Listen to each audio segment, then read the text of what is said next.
Hello everybody, this is us again, Alena Miano with Keller, Columbia, and Ruth Wiley with Guild Mortgage. It is really good to see you, and today we are talking about the expenses that you might expect when you're buying a house. That's a really often asked question, and a lot of times the clients ask Ruth about it, but that's both of us, so let's talk about it. What do we start with? So, as far as first, you want your pre-approval before you start doing all these expenses and everything else. So make sure you actually get that pre-approval versus that pre-qualification, which we discussed in previous videos. Let's make sure that you're solid. Let's make sure that you're going to get that mortgage before you spend a bunch of money buying a house, because there's the money that going away and they're never coming back because you're paying contractors. Yes. So but totally worth it, because that way, totally worth it. Absolutely has to be done, but that is something to remember, something to account for, and something that we absolutely need to do. So the first thing, I think we need to talk about earnest money.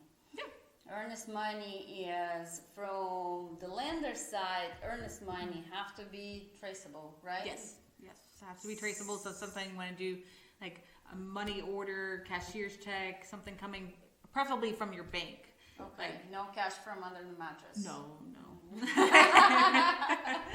No cash from under the mattress. Yes. So they need to see that you took that earnest money out of your bank account in the form of check and gave it to attorney. The earnest money is the amount that you're putting down when you're getting under contract to show the sellers that you're serious about purchasing that home. The attorney takes the earnest money and puts it into the escrow account, which that is super important for you to remember. They're going to take that money right away. So you have to have that amount in your bank account, and they're going to hold it until we close. Or if by some reason we're not closing, there's ways to get it back, but earnest money are probably the first thing that you need to remember. You're writing that check as soon as we're under contract. Then we're under contract. Yay! What do? We do inspections. Inspections are really, really important. I always strongly suggest to do the inspections. New construction, resale, anything. Inspections, that is when we hire a professional to look at your property and make sure that everything is there, everything that we need, and the house is in a good condition. If there's something wrong with it, we need to know about it up front. So inspections, they run differently depending on the size of the house. So I have a little cheat sheet over here. So we might start with $350 and it goes all the way up to $450 depending on the size of the house and depending on the inspection company. General inspection is when they look at absolutely everything at the house, and that's when they come back to you and they tell you about the foundation, they tell you about the roof and all that important things that you need to have when you buy in a house. On top of the general inspection, there's inspections that you can add to that. We normally talk about it. Before I make you pay the inspector, we talk about it. I look at the condition of the house, I look at the condition of your loan, and we talk about it. Because on top of that, there can be an air conditioner inspection.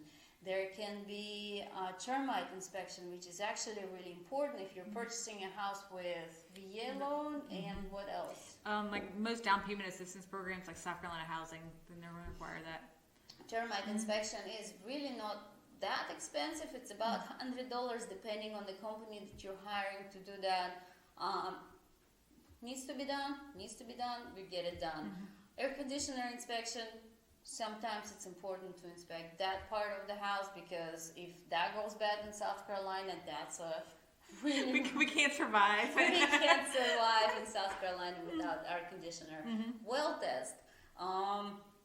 You don't really have to get it all the time. Sometimes lender requires it, right? Yeah. Like recently, it was a new construction that was going to be off the well, so we had to do an inspection to make sure everything was right there. It is all paid by the buyer, so you have to expect those expenses. I know you're looking at us, counting all those inspections and adding the numbers in your head, it's not that bad. We normally look at the condition of the house, we normally look at the situation, what is going on, what we need to get done. I normally try to advise you on what you need to get done according inspections and according the house, and we go from there. But that is something really important that I always tell to my buyers.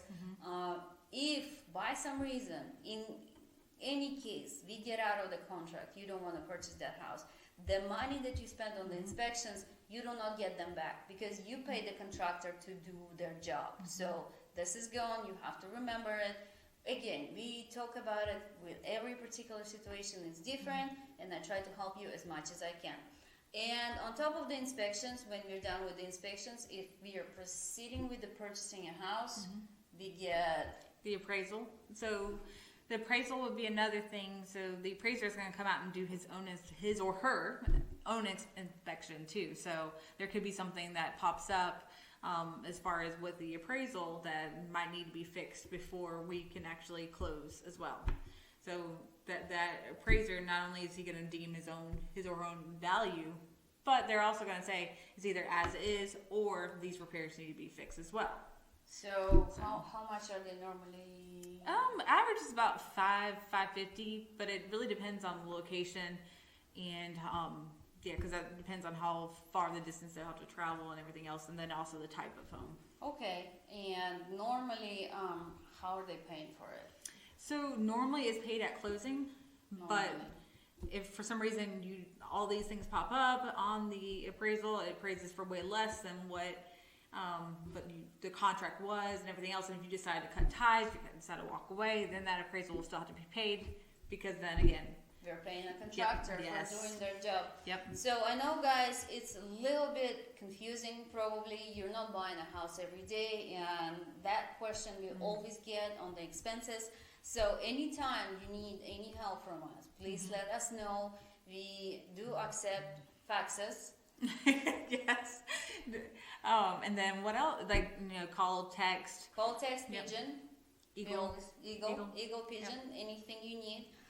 Please let us know. We will help you. We will answer any questions even before you're ready to buy a home. Yes. So if you're a little bit on the edge and you don't know what to expect, just call me. I'll talk to you. I live to help people and I work to help people. So let's make it as easy as possible for you. And of course, Ruth here is pretty amazing on answering her texts and all the things. Everything. So let us know if you need any help. We're here for you. And I hope you have a good day. Yeah. Good seeing you. Good seeing you. Bye.